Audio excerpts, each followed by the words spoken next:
Estarían dispostos a comprar un décimo da lotería de Nadal sen saber que número é? Pois parece que hai quen sí.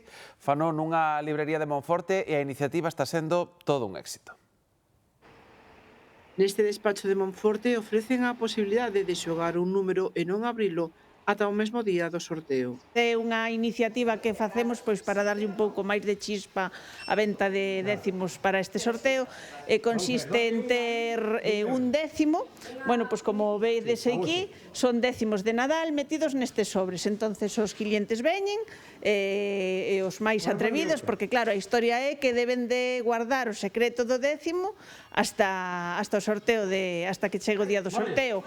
É unha forma de prolongar a emoción.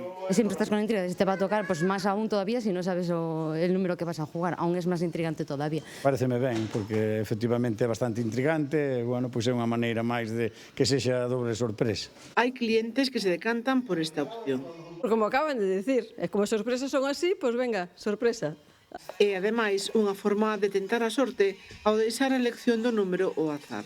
Hai xente que che pide números moi concretos. A estas alturas é moi difícil xa que da máquina salgan números moi concretos. De feito, por exemplo, todo acabado en 7 está rematado, xa non hai terminación 7. Sexa dunha forma ou doutra, todos temos o desexo de que a sorte nos sorría o día do sorteo.